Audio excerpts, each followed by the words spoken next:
Hola, hola, aquí Fernando Raúl y bienvenidos nuevamente a Fernando Raúl Astrology. Y hoy tenemos una entrevista muy especial. Hoy tenemos una entrevista que forma parte de una serie que he comenzado en mi canal para tratar un tema de gran envergadura de naturaleza astrológica, astronómica. Y nos referimos a un suceso que únicamente ocurre una vez cada 20 años y este suceso se conoce como la Gran Conjunción o la Gran Conjunción de los Cronocratores. Anteriormente ya hemos entrevistado a Pablo Janiszewski de Chile, hemos entrevistado a Albert Matdeu de Barcelona, España, y en esas dos entrevistas pues analizamos la conjunción desde un punto de vista tropical, ya que la idea de las grandes conjunciones se concretiza dentro del contexto de la astrología musulmana, islámica, persa del siglo IX después de Cristo. Y muchos de ustedes me comentaron en esos videos, en ambos videos de Fernando, ¿cómo se va a manifestar esto en la astrología védica sideral? Y yo dije, debería traer a alguien en el canal que nos pueda ilustrar respecto a ello. Y yo dije, ay, o sea, ¿quién voy a traer? Y quien traigo hoy es un caballero que tiene sobre 40 años de experiencia en la astrología védica y en otras astrologías también, no me malinterpreten, un caballero que yo he bautizado como el padrino de la astrología védica en el mundo hispanoparlante. Damas y caballeros, hoy por cuarta vez en el canal, mi colega y mi compatriota borincano, el señor José N. García. ¿Cómo está, caballero? ¿Qué tal? ¿Cómo está Fernando Raúl? Y es un placer estar otra vez aquí con ustedes, pensando, ¿verdad? Que todo esto que muchas personas obviamente están sufriendo, pero nos ha dado también la oportunidad de trabajar y enriquecer a todas aquellas personas que se interesan en la astrología. Y te comentaba en un momento dado que tuvimos una conversación que aquí tenemos los factores de restricción que impone Saturno, ¿verdad? En una serie de preguntas que tú me enviaste para prepararnos para el programa, tú me hacías una pregunta sobre los yugas, ¿verdad? Tú sabes que en la cronología brahmánica hablamos del concepto del kalpa. El kalpa es una unidad de tiempo que está dividida en 4 sectores cuyas proporciones hay diferencia entre las escuelas de Sri Yukteswara, etcétera, etcétera, pero no vamos a entrar en esas polémicas. Sí, porque esa polémica es bastante polémica, porque la gente de Yukteswar dice que estamos en Dwapara y no en Cali, pero eso es otro tema para otro momento. Exactamente. Bueno, el asunto es que una forma muy interesante de analizar los 4 yugas es tomando como punto de referencia o un elemento simbólico los 4 signos cardinales, ¿verdad? Que precisamente esos 4 signos cardinales son los creadores. Nosotros sabemos que en la astrología los signos cardinales son los que ayudan a manifestar el universo. Los signos fijos son los que ayudan a darle estabilidad al universo y los signos mutables son los que ayudan al proceso de transformación, ¿verdad? Así es que siempre que ocurren estas grandes conjunciones en los signos cardinales, hay grandes cambios, ¿verdad? Así es que para que podamos hacer una analogía entre los 4 yugas, nosotros sabemos que hay uno que se llama Satya Yuga. La palabra Satya significa verdad. El segundo se llama Treta Yuga. El tercero se llama Dwapara Yuga. Y el último se llama Kali Yuga. La forma de visualizar esto es como si fuera un buey, ¿verdad? Que va recogiendo las patas hasta que se acuesta, ¿verdad? Porque lo que está pasando en esos yugas no es otra cosa que una reducción de la moral. Muchas personas piensan que los yugas están relacionados con avances de las civilizaciones. No, es con el avance de la moral, del dharma, ¿verdad? Así es que el Krita Yuga o el Satya Yuga está representado por Aries. El Treta Yuga está representado por Cáncer. El Dwapara Yuga está representado por Libra. y el Kali Yuga está representado por Mácara o Capricornio. Entonces es interesante porque esta conjunción en esta ocasión va a ocurrir en Mácara.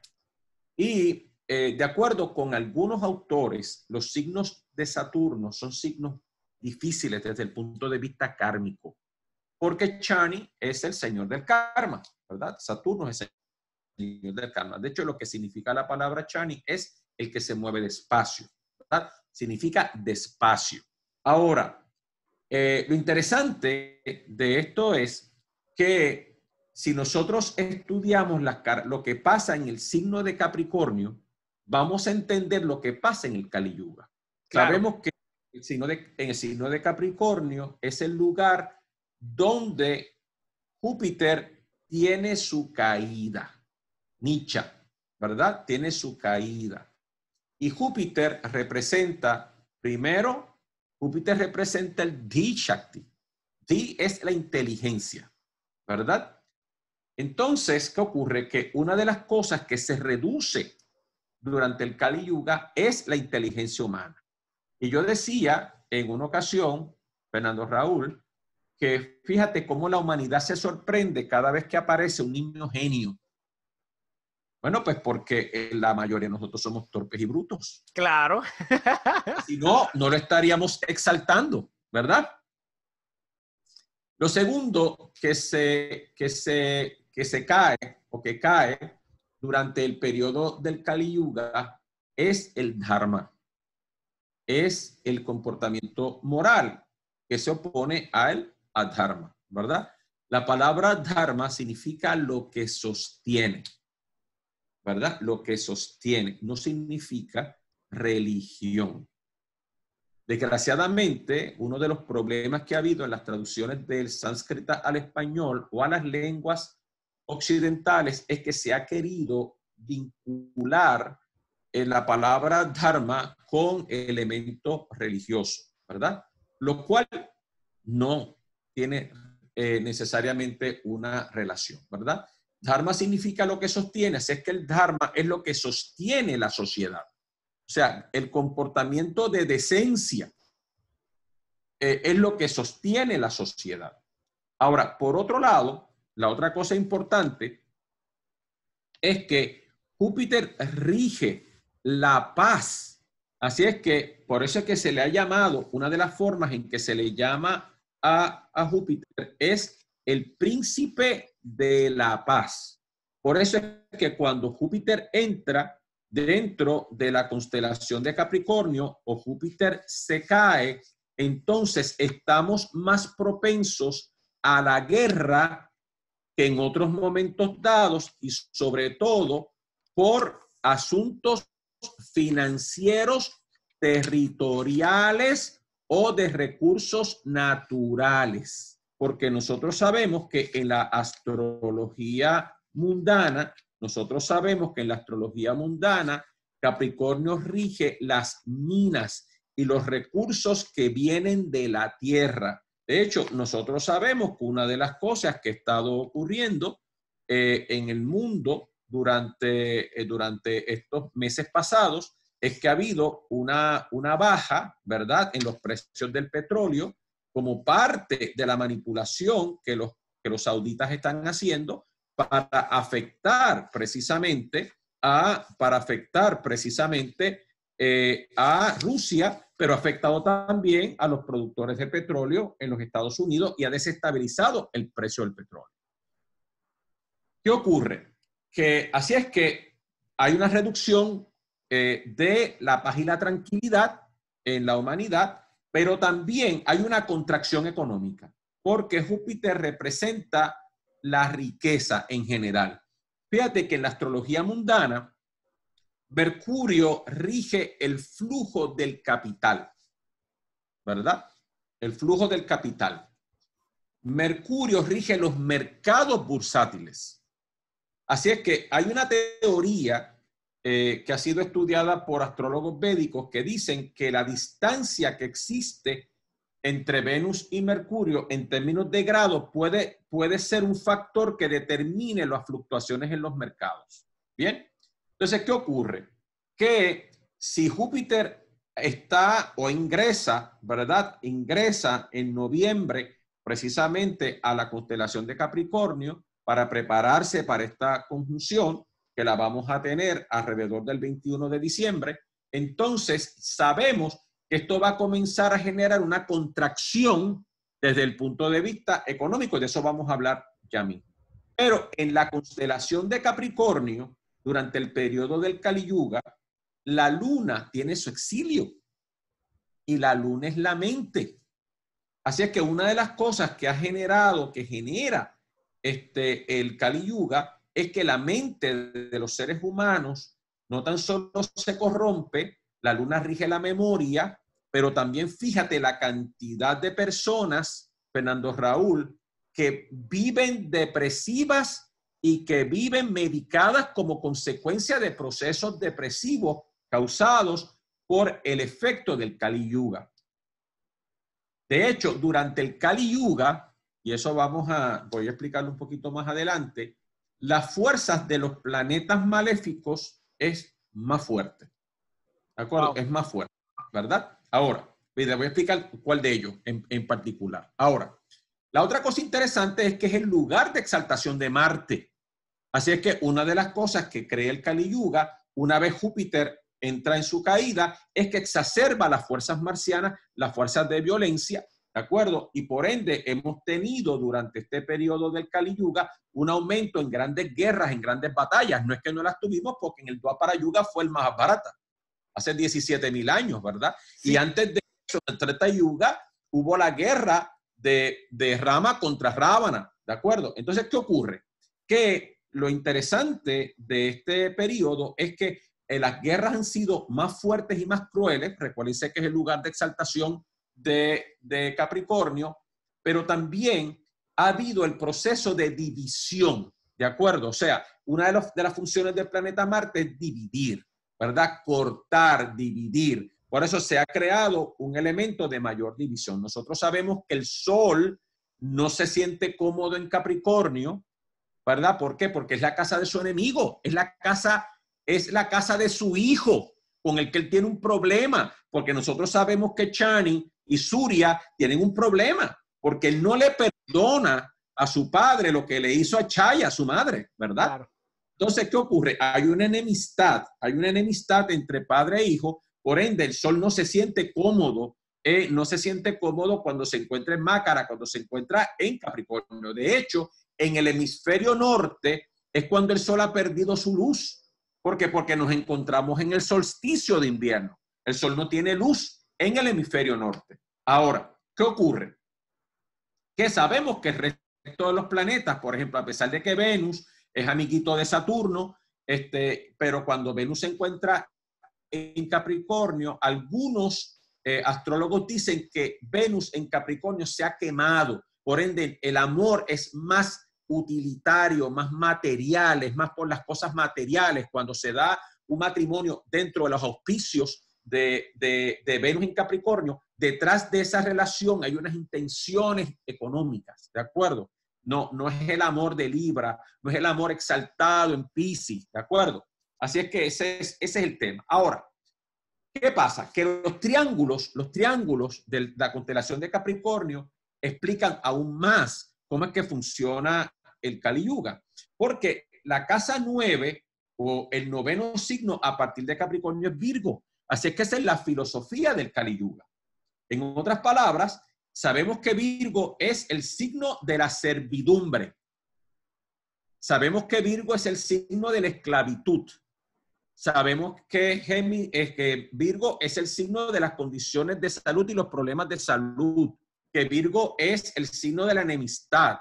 Sabemos que el sexto signo es el signo de la brujería y la magia negra. Por eso es que, de acuerdo con algunos autores, aun cuando eso no es la opinión de Parashara, ellos dicen que el Mulatrikona de Rahu está en Virgo, ¿verdad?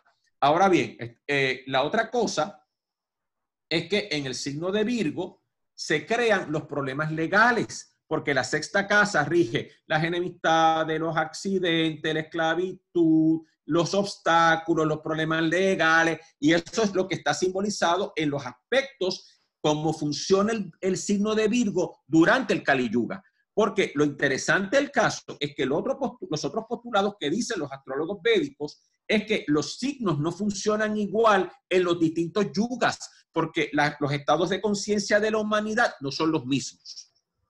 Pero en la casa quinta, a partir de Capricornio, está Tauro, que es a quien, si la casa quinta es la casa de sadhana, de la práctica, de la metodología. Sadhana significa método o técnica, ¿ok? Entonces, si Tauro es el que se encuentra en la casa quinta, ¿a quién se le rinde? ¿A quién se le está pidiendo? ¿A quién se le reza durante el Kali Yuga? Pues se le reza al becerro de oro. Claro. Porque, ¿qué pasa? Que donde se expresa este Kali Yuga es a través de las instituciones financieras. Y en este momento, la humanidad está siendo esclavizada, ya no tanto, a pesar de que todavía hay esclavitud y todavía hay esclavos sexuales y todo ese tipo de cosas, pero la esclavitud se manifiesta ahora a través de dos formas. Una de esas formas es el sistema financiero, sobre todo el sistema o la esclavitud del endeudamiento, en donde el 97% de la economía del mundo se sostiene en la deuda. ¿Ok? Y esa deuda es un dinero fiat, porque no existe, porque el banco te puede prestar hasta 10 veces lo que tiene en caja. Así es que el dinero que te está prestando, ellos no lo tienen, es un concepto. Entonces, ¿qué ocurre? Que la otra cadena que nos ata es la cadena del dogma. Es la cadena del dogma.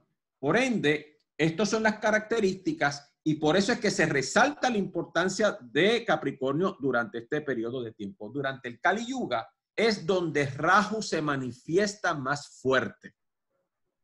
Y lo interesante del caso es que en los Estados Unidos y en Puerto Rico nosotros estamos en este momento en un Mahadasha de Rahu. ¿De acuerdo? Ahora bien, ¿qué ocurre? Que uno de los elementos importantes es que cuando nosotros estudiamos esta conjunción, que como bien lo decíamos, ocurre cada 20 años en un proceso, como decíamos, retrógrado en el signo que está en triángulo anterior, esta conjunción ha sido estudiada muy de cerca por muchos astrólogos que hacen astrología mundana, porque tanto la conjunción como las oposiciones crean grandes cambios en la humanidad. ¿Ok? Así es que una de las cosas interesantes que se ha estudiado, nada más que para que tengas idea, cuando esta conjunción ocurrió en Capricornio en el 1962, fue cuando la crisis de los misiles en Cuba. Que habían un montón de planetas de hecho, que fue en Capricornio, si no me equivoco, sideral, que habían un montón de planetas por ahí, exacto. Cuando en el año 1981 ocurre la otra conjunción que fue en Virgo, entonces fue cuando ocurrió la guerra Irán-Irak. ¿Ok? Ahora, en la oposición del 1989, que fue en el eje de Sagitario-Géminis, una de las cosas que ocurrió fue la disolución de la Unión Soviética. ¿Ok? Cuando vuelve a ocurrir la conjunción del 2000, ¿de acuerdo? Que ocurre en Tauro, fue cuando la crisis del 2000 económica, que fueron las burbujas aquellas de Internet, las acciones electrónicas y todo aquel quiso y aquello, pero recuerden que en el 2001 tuvimos los ataques a las Torres Gemelas, que arranca entonces los procesos y la guerra contra Irak y la invasión de Irak, etcétera, etcétera. Entonces, la oposición del 2010 en donde esta oposición se está dando, donde Júpiter estaba transitando por Piscis, también fueron los periodos que crearon los movimientos anticorrupción, que crearon los problemas aquellos en Egipto, ¿te acuerdas? Los problemas en Egipto, cuando comenzó, fue la semilla para que se generara la primavera árabe. Correcto. ¿Bien? Así es que estas conjunciones y oposiciones siempre van a crear de alguna forma algún cambio importantísimo en la humanidad. ¿De acuerdo? Así es que lo que podemos concluir de este proceso, de esta conjunción, es que va a generar grandes cambios, y esta conjunción es importante que la tomemos en cuenta por varios motivos. Número uno, porque esto va a generar otro cambio en el orden mundial. Otro cambio en el orden mundial. Y donde esto se va a manifestar no tan solo es en la tendencia que puedan haber conflictos bélicos, sobre todo porque sabemos que Marte ha estado, o sea, Marte el 25 de marzo entró a Capricornio y va a estar en Capricornio hasta el 8 de mayo, y como consecuencia de ese tránsito por Capricornio fue que yo dije hace algún tiempo y he estado hablando de la activación otra vez de las placas tectónicas. ¿Por qué? Porque siempre que Marte entra a los signos de tierra, tiene la capacidad de excitar la actividad sísmica. Es interesante porque a partir del 25, aquí en el sur de Puerto Rico, curiosamente Marte rige el sur, ¿verdad? Porque ahí es que tiene la posición, la fuerza direccional. Se comenzaron otra vez a sentir movimientos sísmicos.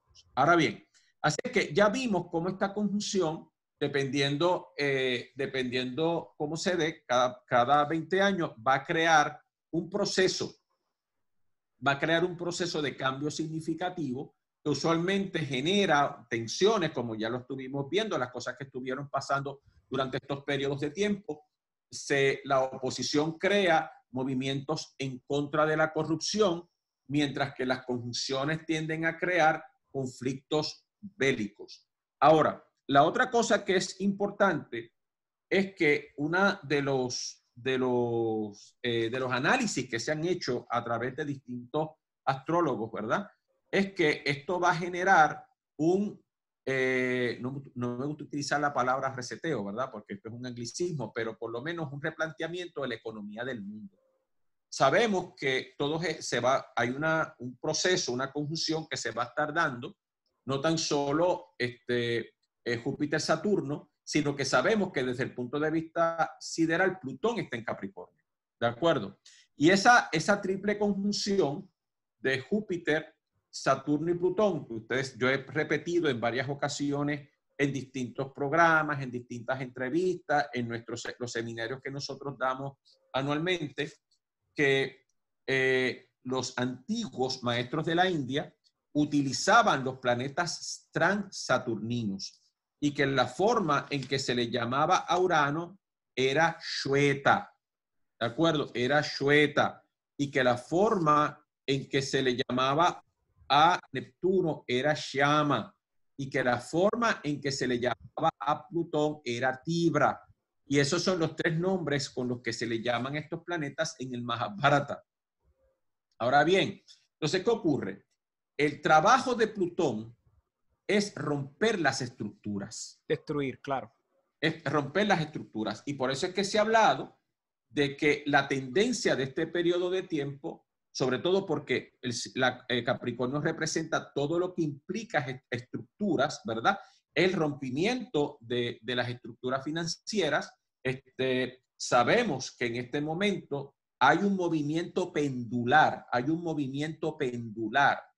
porque hacia modelos más socialistas o socialdemócratas, porque lo que están diciendo los analistas astrológicos es que el capitalismo ha llegado a su extremo, ¿de acuerdo? El capitalismo ha llegado a su extremo, y la plutocracia, que está representado por Tibra o Plutón, ha llegado a su máxima expresión. y lo que se está tratando ahora es de buscar un elemento de equilibrio o balance, ¿de acuerdo? Y es la razón por la cual hemos visto que en todas estas campañas para la candidatura a la presidencia por el Partido Demócrata, hemos visto cómo desde hay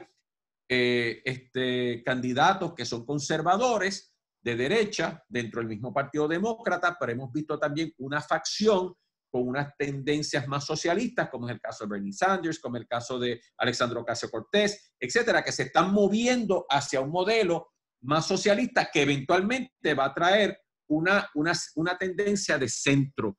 ¿Por qué? Porque la desigualdad que ha creado Plutón, que es el que controla las plutocracias, ya no se sostiene. ¿De qué ocurre? Que en la otra pata importante en esta ecuación que está generando los factores sinérgicos del cambio, también es la posición, la cuadratura que está haciendo Urano desde los signos cardinales en Aries. Entonces, se han hecho estudios por los pasados años en donde se ha observado que cada vez que hay una cuadratura de Saturno-Urano, o cada vez que esto se da, o sea, cada vez que Saturno-Urano hace un ángulo de 90 grados dentro de los signos cardinales, o cada vez que se da esta conjunción Júpiter-Saturno, Plutón con Urano en los signos cardinales, hay cambios enormes en la economía del mundo y se han estado estudiando las grandes recesiones y todas estas recesiones tienen los mismos acomodos, ¿de acuerdo? De hecho, durante las conferencias que yo he dado desde el 2009 y mucho antes, ¿verdad? En Puerto Rico sobre los pronósticos, pues hemos estado analizando estas T cuadradas que se forman, tomando como punto de referencia a Plutón, a Saturno y a Urano. Es importante que se entienda que desde el punto de vista de la astrología védica, a pesar de que los astrólogos más tradicionalistas se resisten a utilizar a los planetas transaturninos, los astrólogos védicos que están abiertos a aceptar, ¿verdad?, la influencia o por lo menos lo que marcan los planetas transaturninos, han incorporado a estos análisis estos planetas que ya los antiguos maestros de la India conocían y que nosotros hemos dejado de utilizar. Entonces, ¿qué ocurre? Que Plutón es el marcador de las finanzas del mundo. Y hay un ciclo de 36 años, donde ese ciclo es un ciclo de 18 años creciente y 18 años menguantes, que hablan del proceso de crecimiento económico de la humanidad y el proceso de mengua económico de la humanidad. O sea, cuando hubo la crisis del 2000, que está marcada también por la conjunción Júpiter-Saturno, como ya lo vimos, que fue cuando hubo la caída aquella del mercado de las famosas acciones electrónicas. Posteriormente, en el 2008, cuando tuvimos la otra caída, que fue la caída de los subprimes y la cuestión de las propiedades y todo el fraude que hicieron las instituciones financieras y las instituciones de las casas de corretaje, pues todos esos elementos fueron o estuvieron relacionados con esas mismas configuraciones en donde estuvo involucrado Urano, Plutón, Saturno, en distintos arreglos, usualmente manifestando descuadradas, como se le conoce en la astrología occidental, pero que se le llaman sarpa yogas en la astrología védica. Entonces, así es que, ¿qué es lo que nos dice esta conjunción Júpiter-Saturno? Primero, número uno, que tenemos un reacomodo de la economía del mundo. ¿De acuerdo? Tenemos un reacomodo de la economía del mundo. Segundo, tenemos una situación tensa desde el punto de vista que pudiera generar movimientos militares o que pudiera generar tensión a nivel internacional. Sabemos que ha habido una movilización de tropas hacia Europa durante esta crisis del coronavirus.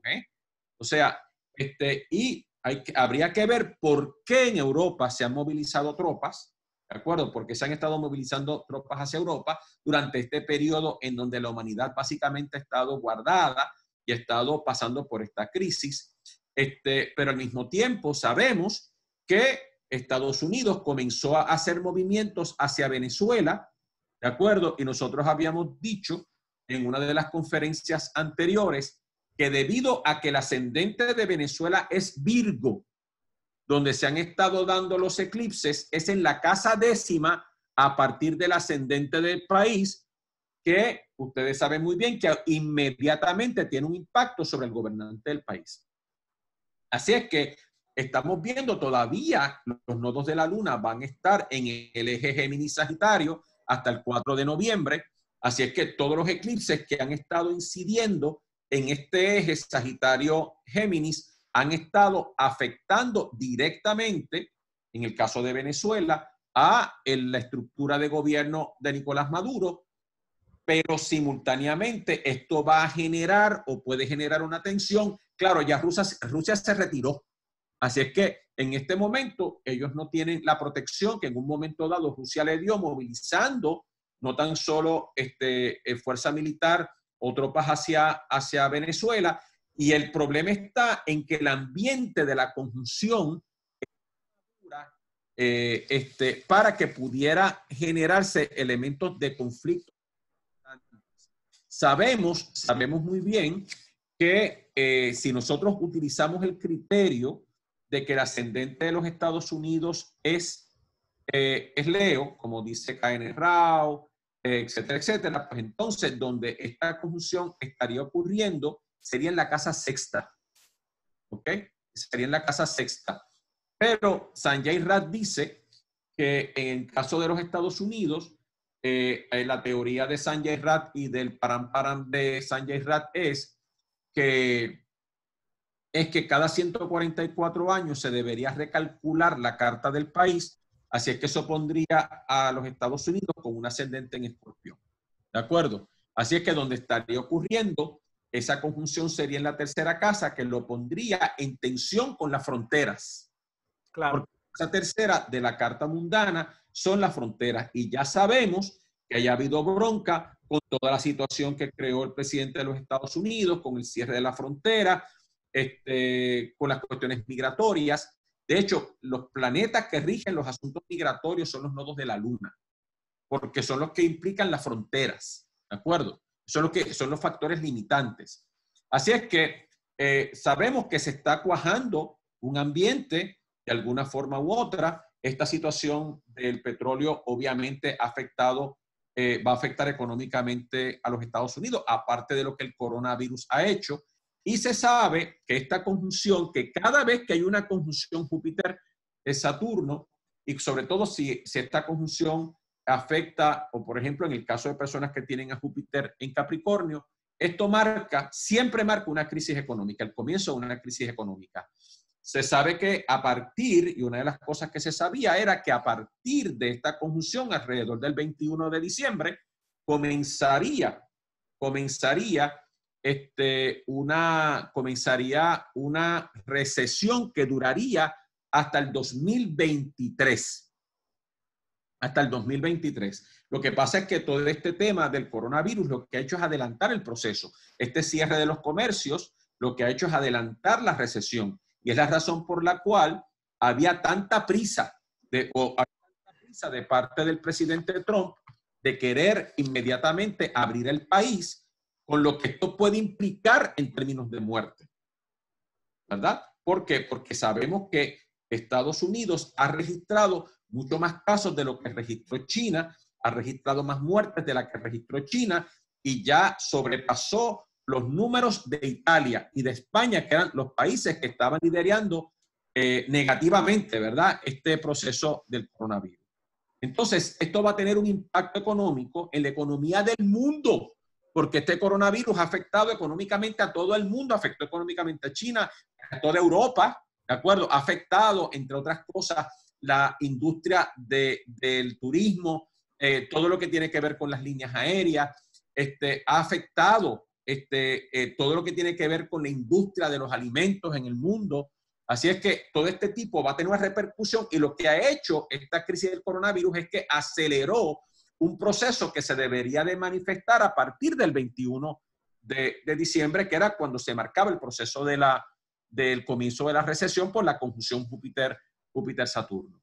Así es que nosotros nosotros en la astrología védica sí tomamos en cuenta, así como la astrología islámica y la astrología helénica, no debemos de olvidar, no debemos olvidar, ¿verdad? Aunque se le olvida a veces a algunos astrólogos, ¿verdad? Que los conocimientos astrológicos se movieron del oriente hacia el occidente. Muchas personas se les olvida, por ejemplo, que la técnica del retorno solar es persa, ¿de acuerdo? Porque la astrología táyica de la India es persa, incluso la terminología que se utiliza en la astrología táyica, que la astrología persa, esa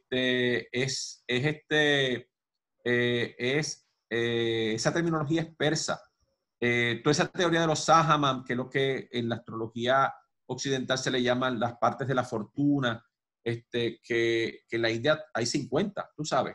Nosotros usualmente hablábamos de la rueda de la fortuna, etcétera, ¿verdad? Pero todo eso es persa. Y que durante la época de Varaha Mihira, los astrólogos persas y egipcios iban a la India a intercambiar conocimiento, y textos védicos fueron traducidos al persa y fueron traducidos a las lenguas orientales. Y sabemos que astrólogos griegos estuvieron en la India y aprendieron en la India, pero también dejaron textos en la India. De ahí el famoso Yavanacharya, que las personas piensan que es una escuela, pero realmente Yavanacharya era Pitágoras. Así es, Mira para allá. Yavanacharya era Pitágoras, así es que... Y Sudishnaya fue el que tradujo un texto de Pitágoras, ese es el Yavanayataka, entonces. Eso es así, eso es así. Entonces, ¿qué pasa? Que sabemos, ¿verdad? Sabemos, de hecho, hubo un astrólogo muy famoso que se llamó Rahim. Ese astrólogo, Rahim, fue el astrólogo de la corte de Akbar, el tercer emperador mogul, y Rahim, que era persa, escribió textos astrológicos que todavía se estudian en la India a través de un sistema, a través de poemas, a través de poesía, y siempre hubo un intercambio, o sea, siempre hubo un intercambio porque nosotros sabemos que filósofos griegos estudiaron todas estas doctrinas, ¿verdad? Así es que a veces pues la gente quiere desconectar una cosa con la otra, y sabemos que en el desarrollo histórico de la astrología, pues las cosas pasan de Babilonia a Egipto, de Egipto a Grecia, de Grecia a Roma, etcétera, ¿verdad? Y que los Ptolomeos, ¿verdad? Que fueron los que generan todo ese proceso de compilación de textos allá en Alejandría, y el tetrabiblios, el centiloquio, y ese tipo de literatura importante, ¿verdad? Todo eso tiene influencia de la astrología védica. Pero nosotros pues, definitivamente estudiamos las conjunciones que en la astrología mundana son lo que establecen los comienzos de los ciclos. Porque ya ahora lo que se hace es que en el momento en que la conjunción sea partil, en ese momento se levanta un horóscopo. Y a partir de ese horóscopo, que de acuerdo con otras investigaciones, otros investigadores de la India, se dice que a partir de este proceso se levanta una carta para el 21 de junio, perdóname, para el 21 de diciembre, y a partir de este proceso uno puede saber cómo se va a comportar este proceso económico o esta conjunción, y obviamente pues tenemos que calcularla para las distintas zonas horarias para entonces saber cómo se va a manifestar en los distintos países, ¿verdad? Claro. Que lo que usualmente se recomienda en estas zonas, en estos casos, es que se vea los efectos que puede tener en las instituciones bancarias, en el Banco Mundial, en los mercados bursátiles, y se compara contra los horóscopos de las instituciones que controlan la economía del mundo, ¿verdad? Como es el Banco Central, la Reserva Federal, los distintos mercados que hay en el mundo. O sea, así es que esto va a ser, Fernando Raúl, un elemento de mutación, porque al estar ocurriendo en los signos cardinales otra vez, va a crear un nuevo orden, definitivamente va a crear un nuevo orden. Claro, y le iba a comentar, que ha dicho bastante hasta el momento, dentro del zodíaco tropical, la conjunción va a tomar lugar en 0 grados Acuario tropical. Usted está hablando de Capricornio. ¿En qué grado exactamente es que la gran conjunción va a darse en Capricornio el 21 de diciembre del Bueno, 2020? de acuerdo con la GIRI, ¿verdad? Porque nosotros estábamos tratando de hacer un ejercicio utilizando la Surya Siddhanta, pero te decía que había tenido problemas yo había tenido problemas con mis efemérides. Esto va a estar ocurriendo en el zodiaco sideral a 7 grados de Capricornio. A 7 grados de Capricornio. Sabemos que la estrella se llama Uttarashara, porque la estrella de Uttarashara llega hasta 10 grados de Capricornio. Correcto. Y lo interesante del caso es que dentro de ese mismo parámetro es que está Vijita. Correcto. O sea, que es esa porción de ese nakshatra número 28 que se utiliza dentro de la astrología védica, pero no se menciona mucho en la astrología genetriaca, ¿verdad? Pero ocurriría a esos 7 grados. Claro, cuando la conjunción ocurre en el zodiaco tropical a 0 grados de un signo, pasa que los inicios de los signos son lugares de debilidad. ¿De acuerdo? O sea, sabemos que, por lo menos en la astrología védica, eso es lo que establece el eje del planeta. Nosotros sabemos, ¿verdad? Los Bala Avashtas. ¿Ah? Los Bala Avashtas. Baladi Avashtas, perdón. Se llaman Avashtas. Avashtas son los estados, ¿verdad? Y entonces vamos de 0 a 30 y establecemos si el planeta está en su infancia, en su adolescencia, en su madurez, en su vejez, ¿verdad?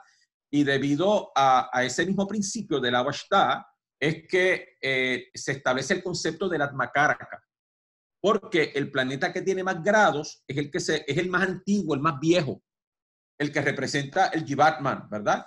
Entonces, claro, al ocurrir esa conjunción a 0 grados de Acuario, pues obviamente está en el inicio de un signo, está en el inicio de un signo. De acuerdo con algunos autores védicos, mira qué interesante, se dice que cuando un planeta se encuentra a 0 grados, el planeta tiene todo el potencial guardado. Es como cuando tú llegas a una casa y tú vas con un propósito, pero tú no le has comunicado tu propósito al dueño de la casa. Claro, esos son los grados Sankranti o los Baba Sandi, que también le dicen. Sankranti creo que es para el Sol nada más, pero sería el Baba Sandi. No, Sankranti aplica a todos los planetas. Sankranti aplica porque lo que significa es ingreso. Aplica para todos los planetas, pero en la astrología védica tenemos dos conceptos, Sandhi y Madhya. Sandhi es el punto entre dos etapas, ¿verdad? Por eso es que Sandhi también se le llama al amanecer, Sandhi se le llama también al atardecer, ¿verdad? Se le llama al atardecer porque es el punto de transición entre dos etapas. Y sabemos que obviamente en la astrología occidental utilizamos el concepto de la cúspide, que es el lugar donde si nosotros tiramos un vector, donde ese vector está atravesando el zodiaco, tomando como consecuencia la latitud y la longitud del evento o el nacimiento. Así es que es interesante que esto se genere ahí. Ahora, lo que sí es que nosotros los astrólogos, ¿verdad? Tenemos que entender que cuando nosotros hacemos astrología natal y las personas llegan a nuestra consulta, tenemos que hacerlos conscientes de estos procesos cósmicos que están ocurriendo, porque a veces a nosotros se nos olvida, Fernando Raúl, en las consultas, que nuestros clientes están inmersos en este karma colectivo. Entonces, en un programa, en una entrevista que me hicieron ayer, que está en mi página de Facebook, muchas personas me preguntaban si este año era bueno para comenzar negocios. Primero sabemos que van a haber 5 planetas retrógrados, de los cuales entre mayo y septiembre van a haber 4 a la vez en un momento dado. Así es que si desde el punto de vista de la astrología corporativa, uno no abre negocios cuando hay planetas retrógrados, porque hacen las cosas más difíciles, ¿verdad? Y sobre todo si Júpiter está retrógrado, que rige la expansión del negocio, si Marte se pone retrógrado, que rige la capacidad de que las estrategias del negocio se cumplan, si Saturno se pone retrógrado, porque eso genera problemas con los empleados, y si Mercurio se pone retrógrado, porque crea problemas con la comunicación y con el mercadeo de los productos o los servicios, y si Venus se pone retrógrado, crea problemas con la armonía entre las personas que trabajan dentro de un negocio. Entonces, si de mayo a septiembre vamos a tener hasta 4 planetas retrógrados y 6 eclipses, pues entonces como que no es el mejor año, ¿verdad? Como para uno comenzar a abrir un negocio. Por eso yo le estoy diciendo, y mucho menos ahora que estamos en una pandemia que sabemos que debido a que los nodos son los que rigen los virus, específicamente la cola del dragón, claro, que no va a salir del eje Sagitario-Géminis sino hasta el 4 de noviembre, sabemos que no podemos esperar que haya una terminación de este proceso, sino hasta después de noviembre. Yo he hecho un estudio de lo que están diciendo distintos astrólogos de muchas tradiciones, y todos concurrimos en que no es sino hasta final del año, entre noviembre y diciembre, que nosotros vamos a ver que esta tendencia a los contagios, ¿verdad? Que se abran los contagios va a reducirse, pero no va a ser sino hasta el mes de abril en que nosotros vamos a ver este proceso de ya salida completamente de este asunto. Mira, Fernando Raúl, hablando de este tema, el presidente de los Estados Unidos sabía desde el mes de noviembre del 2019 que este virus estaba en camino. Él no quiso tomar ninguna acción porque no quería afectar la economía. Los nodos entraron en el eje Sagitario-Géminis desde el 22 de abril del 2019. Así es que esto se empezó a cocinar. Entonces, es interesante que yo estuve hablando hoy con estudiantes míos y con clientes míos de Nueva York, sobre todo, que me decían que ya desde noviembre habían personas que se estaban infectando con aparentes flus o catarros que nunca paraban y que tenían toda la sintomatología y todas las características del coronavirus.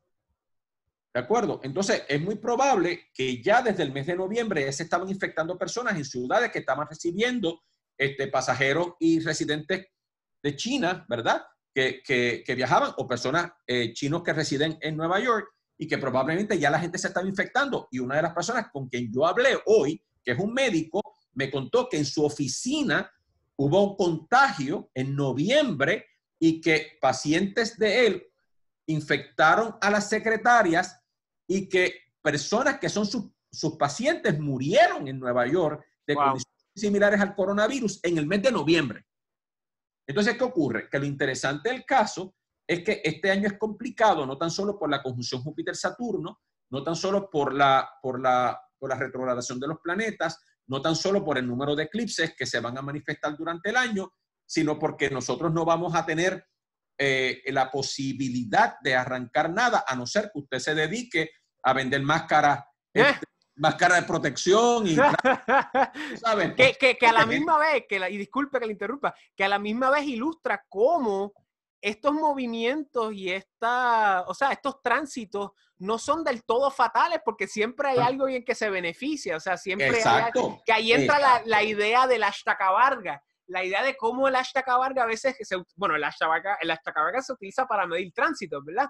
Y entonces, ¿cómo uno encaja la idea de que, por ejemplo, yo Júpiter en Capricornio, yo tengo un Vinashtaka-Varga gigantesco, un 8, un 7, y de repente, mundanamente, el Júpiter en Capricornio es un desastre para todo el mundo en términos del colectivo, pero para uno se enriquece, pues es como lograr cosas buenas a través de cosas malas. Así como yo lo veo, no sé usted, no sé si entiende lo que quise decir.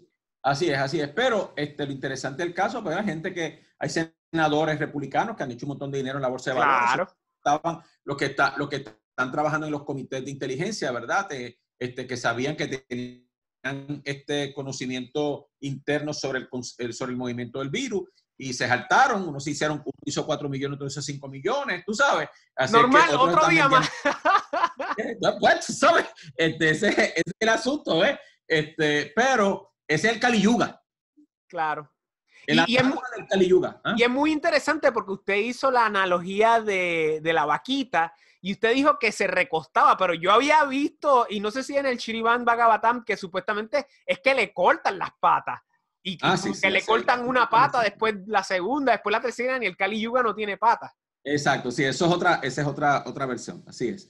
Entonces, el tema de esto es que estamos en un tiempo muy importante, Fernando Raúl, nosotros estamos siendo testigos de un proceso histórico muy importante, muy importante.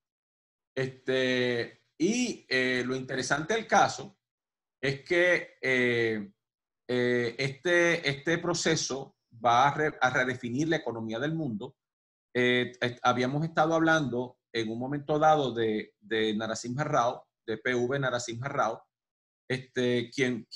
quien también dijo en sus pronósticos que cuando llegara este periodo de tiempo iba a ir cayendo el capitalismo. El capitalismo tiene que establecer un proceso de replanteamiento y una de las cosas que está pasando ahora en el mundo es que se ha revivido la figura de Carlos Marx y las teorías económicas de Carlos Marx. ¿De acuerdo? Y eso fue algo que hablamos en las últimas entrevistas con Pablo y con Albert, la idea de la automatización de la economía a través de la robótica, las criptomonedas, y hasta cierto punto también hablamos sobre lo que es el salario básico universal, que de hecho ahora los Estados Unidos van a mandar un cheque de $1,200 y aquí en Puerto Rico hasta cierto punto, ya yo solicité, no sé si usted solicitó, pero ya aquí también se va a dar $500, o sea, a los dueños de negocios propios. Está bien, está bien.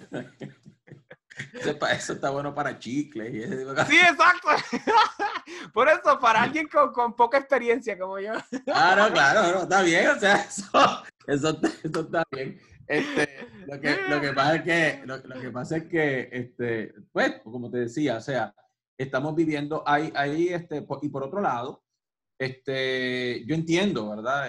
Obviamente yo hablo estas cosas con mucho cuidado porque hay personas que, ¿ves? Se sienten ofendidas, pero tenemos que entender que todo imperio tiene una vida, tiene una longevidad. Claro. Y esa es la lección que dice la historia, claro. Y la longevidad de los Estados Unidos está llegando a su fin. Definitivo. Está hablando de el mundo post-América, post-Norteamérica, ¿verdad? Estamos viendo un país que está moralmente en decadencia. Lo vemos en sus líderes, porque lo que tenemos es que mirar para el Senado de los Estados Unidos. La cantidad de corrupción que se ha dado en este gobierno. Estamos viendo, por ejemplo, en el nivel de salud mental de la nación, ¿verdad? O sea, donde yo estaba ayer hablando con una clienta, con psicólogos, ¿verdad? Que son mis clientes y mis amigos, y donde estaba diciendo que, por ejemplo, la cantidad de muertes masivas, de masacres en las escuelas, en las sinagogas, en los templos, lo cual no se ve en otros países del mundo.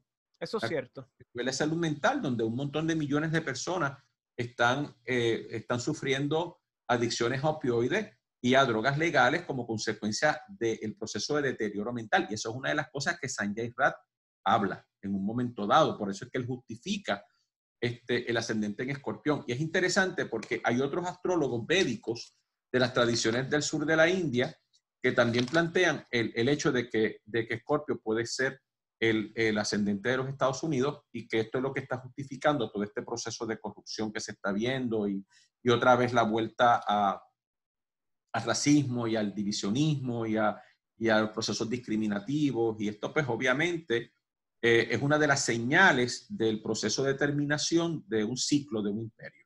Cuando estas cosas se empiezan a ver, la economía se empieza a deteriorar, cuando la moral se empieza a deteriorar, donde entonces es la diversión, es el entretenimiento, lo que entonces prevalece para mantener la cohesión de la sociedad. Esos son uno de los 6 pasos, o sea, es el penúltimo de los 6 pasos cuando nosotros vemos la terminación de un imperio, o la terminación de la época de un imperio.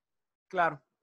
Y también a la misma vez tienes el fenómeno de que, por lo menos con esta presidencia, se está dando esta política de nacionalismo donde se está tratando de cerrar la nación en términos de las fronteras. O sea, es la idea de alejarse y de aislarse de lo que es todo la... Sí, por eso, exacto, ese es el otro de los síntomas, por eso fue lo que hicieron, eso fue uno de los síntomas en la cultura china Correcto.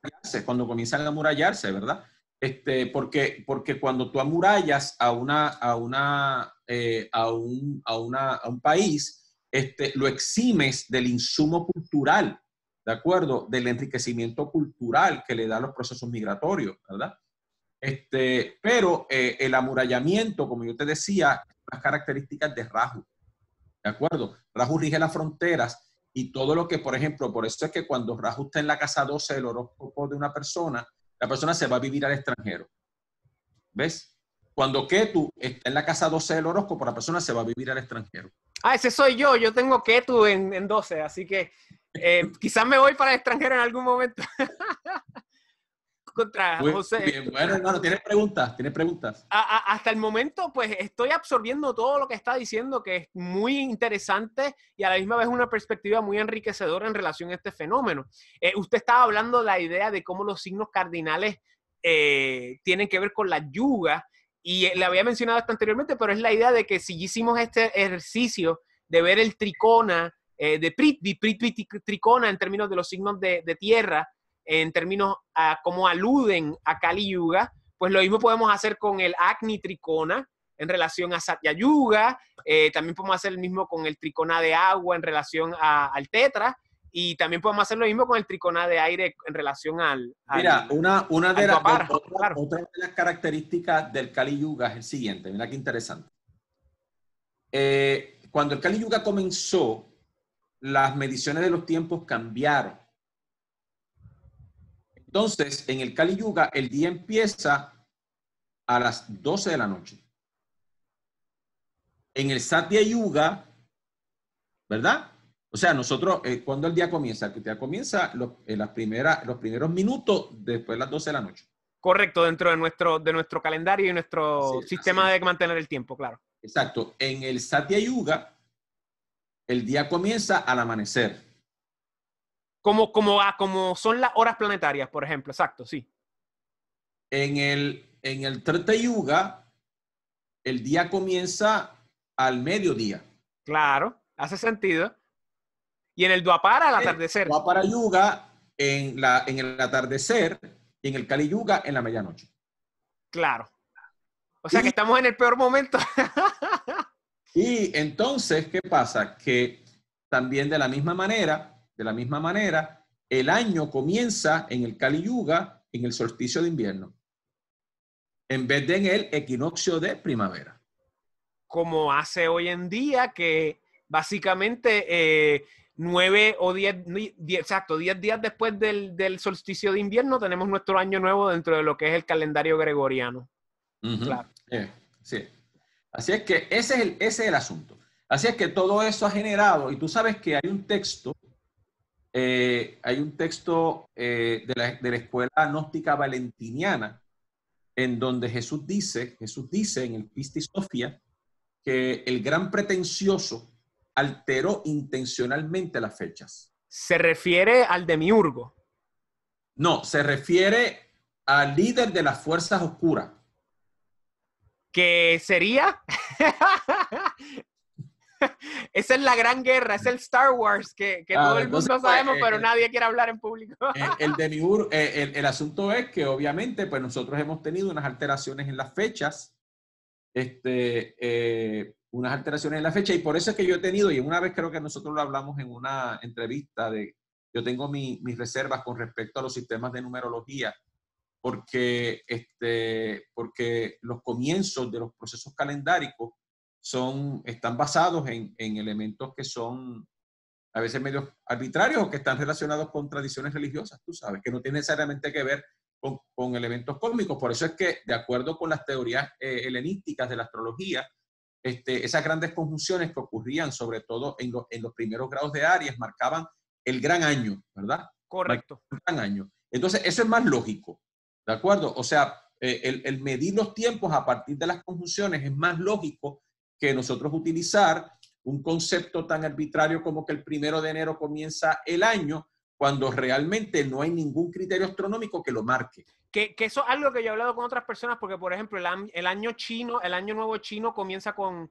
corríjame si estoy mal, la primera luna nueva de diciembre o la primera luna llena de diciembre. La primera luna nueva de diciembre, de enero, perdón. Sí, lo que pasa es que a veces, lo que pasa, por ejemplo, hay distintos tipos de años, ¿verdad? Por ejemplo, los chinos celebran estos procesos, caen alrededor de febrero, enero. Pero recuérdate que, por ejemplo, en la cultura védica, nosotros tenemos distintos años. Y nosotros tenemos un año que comienza en la luna nueva de Piscis, ¿verdad? El otro comienza en el Sankranti, en el Makara Sankranti. Claro. Así es que hay distintas formas de medir el año dependiendo de lo que nosotros queremos. Claro. De una forma en que los cuatro ingresos a los signos cardinales, como es el caso del ingreso en Aries, Cáncer, Libra, se utilizan para distintas cosas. ¿De acuerdo? Claro. Por ejemplo, cuando nosotros queremos medir cuestiones meteorológicas, a pesar de que el año meteorológico se puede medir a través del año lunar, o samvatsara, como se llama en sánscrita, pero hay un año meteorológico que se mide cuando el sol ingresa a Ardra. Ya. Entonces, cuando el sol ingresa a Ardra, que es el punto opuesto a Mula, que sería el punto opuesto al centro galáctico. Entonces, cuando eso ocurre, automáticamente se calcula la carta que nos va a dar el año meteorológico. Ya. Y también iba a mencionar otro ejemplo del año nuevo iraní o persa, que comienza con el equinoccio vernal. O sea, que tenemos todos estos calendarios que se basan en fenómenos astronómicos menos el gregoriano. Exacto. Que también tiene una noción astrológica, porque la idea es que Semana Santa caiga en el equinoccio vernal, pero la idea del comienzo, que sea en diciembre, enero, y no sea en el equinoccio vernal, que quizás lo era en un pasado tradicional, ¿verdad? En Europa, pero ya no lo es. O sea, que vemos que eso es muy cierto dentro de lo que es, pues, el calendario que la mayoría de las personas mantiene hoy en día. Bueno, José, ha dicho un montón, ha contestado todas las preguntas que yo le envié, así que no tengo necesidad, o sea, bastante conciso, bastante enriquecedor en términos de ver esta conjunción y cómo también existe dentro de la astrología védica, ilustrando nuevamente algo que yo he dicho y que usted comparte, de que realmente hay una astrología tradicional, o sea, que es básicamente el mismo mensaje visto a través de diferentes culturas y perspectivas. Eso es así, eso es así. Por eso es que hemos hablado siempre, ¿verdad? Que todos los elementos son complementarios y yo mencioné en una de nuestras entrevistas pasadas que durante mucho tiempo, cuando yo estuve explorando distintos modelos astrológicos, pues dentro de mi misma consulta, pues yo, mientras hacía astrología védica, pues verificaba los mismos principios con la astrología china. O sea, calculaba un horóscopo dentro de la astrología china para verificar si me decía lo mismo. Y después lo hacía con la astrología tibetana, utilizando todos los criterios de la astrología tibetana, ¿verdad? Así yo hacía antes con la sideral y la tropical, sí. Y luego pues obviamente con distintos modelos astrológicos, ¿verdad? Hubo un tiempo en que lo hice con la astrología maya. Y entonces lo interesante del caso es que todas nos están diciendo aproximadamente lo mismo, utilizando otros criterios. Así es que es la razón por la cual es la importancia de respetar todas las tradiciones y aprender de todas las tradiciones. Y a la misma vez enfatizar el hecho de que la experiencia astrológica no está determinada por la técnica o la cultura o la tradición, sino está determinada por el karma de uno. O sea, de que uno puede tener una experiencia astrológica buenísima con alguien que acaba de aprender astrología con Astrology for Dummies, o puede tener una experiencia muy negativa con alguien que tiene 60 años de experiencia de astrología. Hay una cosa mágica ocurriendo cuando hay un intercambio astrológico de lectura, que eso es algo que muchas personas que están muy cerradas dentro de lo que es la técnica, o sea, hay otras cosas ocurriendo. O sea, a veces uno dice una cosa y crea magia, algunas veces uno dice un montón de cosas y no ocurre nada. Eso tiene que ver mucho con la dinámica, creo yo, ¿verdad? Entre la relación kármica, como tú bien dices, con la persona que te consulta, porque tú me estabas hablando de cómo tú trabajas, ¿verdad? Y todas esas personas que hacen fila cuando tú vas a las cosas. Son gente que tienen un vínculo kármico contigo, si no, no irían donde ti. Ya. Así que pues eso es lo que le tengo que decir a mis exnovias, entonces. Bueno, José, excelente. ¿Algo más que quiera decir antes de cerrar? No, yo pienso que, vuelvo y repito, esta humanidad está viviendo un momento importante. Quiero decir algo para la tranquilidad de los habitantes de nuestra isla del encanto, ¿verdad? Claro.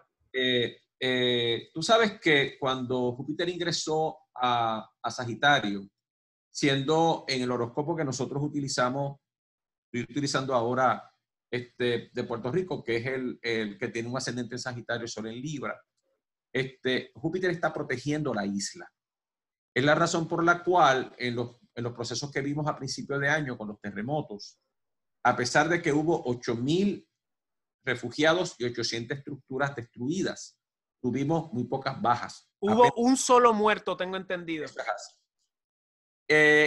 Y a pesar del coronavirus, donde yo entiendo que nuestro gobierno ha sido muy efectivo en las cosas que ha hecho y los ciudadanos han sido muy responsables, nosotros hemos tenido un número de contagios no tan grande como en otros países, 200 y pico de personas contagiadas y apenas 11 o 12 personas fenecidas como consecuencia del virus. Todo esto es la protección de Júpiter. Pero la protección se va en diciembre. Exacto. Después de las elecciones. Así es que lo importante del caso es que en estos próximos meses, ¿verdad? En que Júpiter nos va a estar protegiendo, pues deberíamos de reducir esa curva, que es lo que aparentemente va a ocurrir, reducir esa curva de modo de que entonces podamos tener menos riesgo de contagio y podamos poco a poco retornar a nuestra normalidad. Claro. Amén. Amén. Bueno, hermano, ha sido un placer. Gracias, José. Para aquellos que quieran conocer más acerca de José, aquí abajo le dejo todos los contactos. Si no han visto las entrevistas que hemos hecho anteriormente, les sugiero que las vean. Y nada, José, un placer como siempre. Lo admiro un montón y espero que se repita muchas veces más en el futuro. Y muchas gracias. Y obviamente voy a aprovechar la ocasión, ¿verdad? Adelante, adelante. Nuestras oficinas aquí en San Juan están cerradas. Y obviamente, pues no vamos a poder viajar porque tú sabes que yo trabajo en Nueva York y trabajo en Houston y trabajo en otros lugares. Así es que lo que estamos haciendo es lo que hacen muchos astrólogos. Estamos atendiendo por teléfono, estamos atendiendo por Skype, estamos atendiendo por FaceTime. Así es que nos pueden llamar a esos teléfonos y las personas que quieran hacer citas a distancia, pues en esta emergencia y en estas situaciones, pues con mucho gusto. Amén. Bueno, José, muchísimas gracias y nos vemos en el próximo. Seguro que sí. Muchas gracias a ti y saludos y muchas bendiciones a toda tu audiencia y a toda la gente que sigue tu canal y nos vemos muy pronto. Cuídese.